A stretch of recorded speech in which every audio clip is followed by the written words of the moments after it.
بسم اللہ الرحمن الرحیم۔ السلام علیکم ورحمۃ اللہ وبرکاتہ۔ یتیم کے سر پر ہاتھ رکھنا۔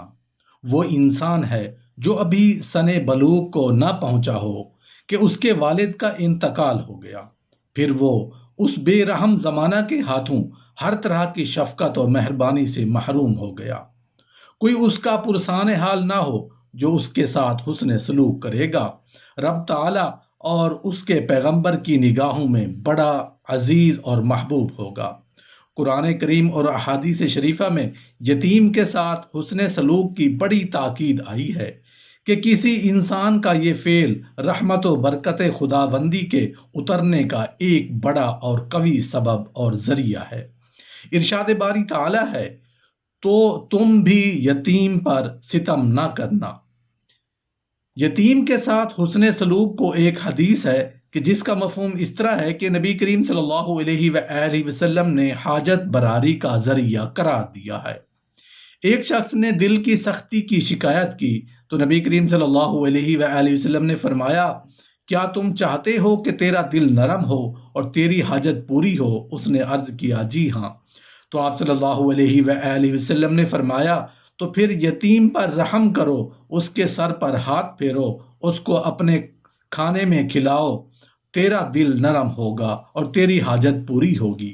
ایک حدیث ہے جس کا مفہوم اس طرح ہے کہ نبی کریم صلی اللہ علیہ وآلہ وسلم نے فرمایا، جب یتیم کو مارا جاتا ہے تو اس کی آہ و بکا کی وجہ سے عرش الہی لرز اٹھتا ہے، تو رب تعالی باوجود سب سے زیادہ جاننے کے سوال فرماتے ہیں، اس کو کس نے مارا؟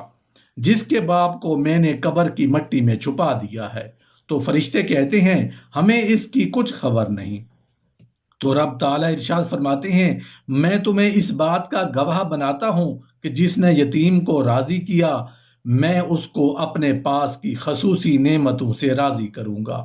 ایک حدیث ہے جس کا مفہوم اس طرح ہے کہ نبی کریم صلی اللہ علیہ وآلہ وسلم نے فرمایا، جس نے کسی تنگ دست پر سہولت کی، رب تعالیٰ دنیا اور آخرت میں اس پر سہولت فرمائیں گے، اور رب تعالیٰ اس وقت تک بندے کی مدد میں رہتے ہیں جب تک کہ وہ اپنے بھائی کی حاجت براری کے لیے اس کی مدد میں رہتا ہے۔ حدیث شریف میں بشارت ہے کہ جب تم کسی تنگ دست کی تنگ دستی کو دور کرو گے تو رب تعالیٰ تمہاری ہر تنگی کو دور کرے گا۔ مسلمان کی حاجت پوری کرنے کو عمر بھر رب تعالیٰ کی خدمت کرنے سے تعبیر کیا گیا ہے۔ ایک مسلمان بھائی کی حاجت روائی کے لیے چلنے پر شہید کا اجر لکھا جاتا ہے۔ جو کسی مسلمان کو اس کی آبرو ریزی ہونے سے بچائے گا، رب تعالیٰ اس کی وہاں سے مدد فرمائیں گے جہاں یہ اپنی مدد کا خواہش مند ہوگا، اور رب تعالیٰ اس کی دشمنوں پر اس کی مدد فرمائیں گے۔ لوگوں پر رحمت خداوندی کو کھینچتی ہے، پھر زندگی برکتوں سے بھر جاتی ہے۔ نبی کریم صلی اللہ علیہ وآلہ وسلم نے فرمایا، رب تعالیٰ فرماتے ہیں، اگر تم میری رحمت چاہتے ہو تو میری خلق پر رحم کرو، اور فرمایا، رحم کرنے والوں پر رب رحمان رحم فرماتا ہے۔ تم زمین والوں پر رحم کرو، آسمان والا تم پر رحم کرے گا۔ ظاہر ہے کہ بے رحم پر رحم نہیں کیا جاتا۔ ایک چڑیا پر بھی رحم آخرت میں کام آ جائے گا۔ ایک حدیث ہے جس کا مفہوم اس طرح ہے کہ نبی کریم صلی اللہ علیہ وآلہ وسلم نے فرمایا، جہنم کی آگ میں ایک پکارنے والا پکارے گا، اے حنان، اے منان، مجھے آگ سے نجات دے۔ رب تعالیٰ دوزخ کے داروغہ مالک کو حکم دیں گے کہ اس کو نکال کر ہمارے سامنے پیش کرو۔ مالک ان کو دوزخ سے نکالیں گے یہاں تک کہ رب تعالیٰ کے حضور کھڑا ہوگا۔ رب تعالیٰ اس سے سوال فرمائیں گے، کیا تم نے کسی شے پر رحم کیا جو میں تم پر رحم کروں؟ تو وہ کہے گا، اے میرے رب، میں نے ایک چڑیا پر رحم کیا تھا، تو اس چڑیا کے پر رحم کرنے کی برکت سے معاف کر دیا جائے گا۔ ایک حدیث ہے جس کا مفہوم اس طرح ہے کہ نبی کریم صلی اللہ علیہ وآلہ وسلم نے فرمایا، کمزور کا اکرام کرو، بے شک تمہاری کمزوروں کی برکت کی وجہ سے نصرت اور رزق عنایت کیا جاتا ہے۔ ایک حدیث ہے جس کا مفہوم اس طرح ہے کہ نبی کریم صلی اللہ علیہ وآلہ وسلم نے فرمایا، میری امت کے فقراء کی وجہ سے دنیا اور آخرت میں رحمت اترتی ہے۔ ضعیفوں کو راضی کرنے سے رب کی رضا حاصل ہوتی ہے، اور انہیں ناراض کرنے سے رب تعالیٰ ناراض ہوتے ہیں۔ ایک حدیث ہے جس کا مفہوم اس طرح ہے کہ نبی کریم صلی اللہ علیہ وآلہ وسلم نے فرمایا، جس نے کمزور کا اکرام کیا رب تعالیٰ اس کا اکرام کریں گے، اور جس نے کمزور کو ناراض کیا رب تعالیٰ اس کو ناراض کریں گے۔ یہ دنیا کمزوروں کی برکت سے آباد ہے۔ اس دنیا کی چہل پہل کو مال و دولت اور اسباب حیات کی کثرت سے آباد نہ سمجھا جائے۔ ایک حدیث ہے جس کا مفہوم اس طرح ہے کہ نبی کریم صلی اللہ علیہ وآلہ وسلم نے فرمایا، اگر فقراء نہ ہوتے تو اغنیاء ہلاک ہو جاتے۔ کمزوروں کا خیال رکھنا رب کی نعمت کو پورا کرتا ہے۔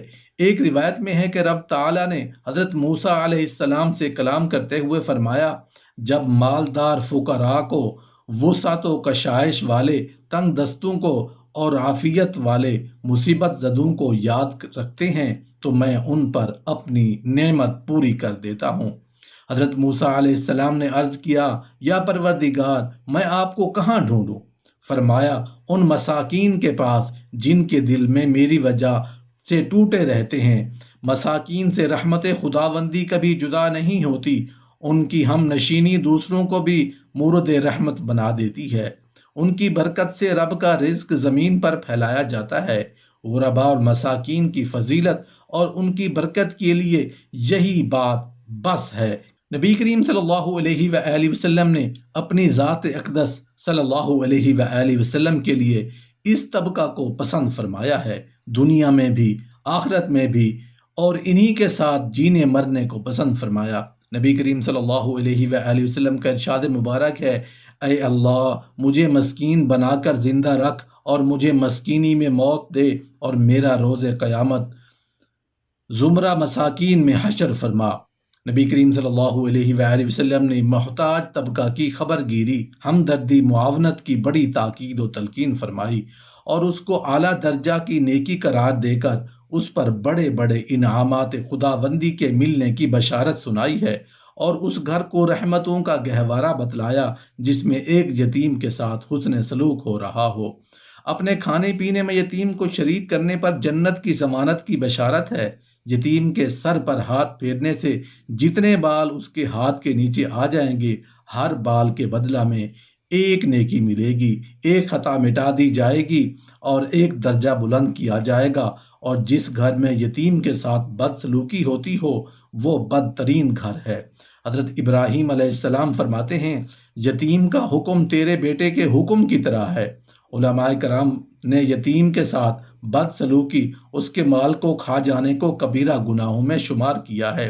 رب تعالیٰ نے یتیم کے مال کو کھانے کو پیٹ میں جہنم کی آگ بھرنے سے تعبیر کیا ہے۔ یتیم کے ساتھ حسن سلوک رب تعالیٰ کی رضا اور رضوان اور خیر و برکت کے حصول کا ایک ذریعہ ہے۔ قرآن و حدیث میں خلق خدا کے اس کمزور طبقہ پر شفقت و عنایت کرنے کی بڑی تاکید آئی ہے۔ مسلم شریف کی ایک حدیث ہے کہ لوگوں کی حاجات پورا کرنے والا طبقہ کس قدر سعادت مند ہے۔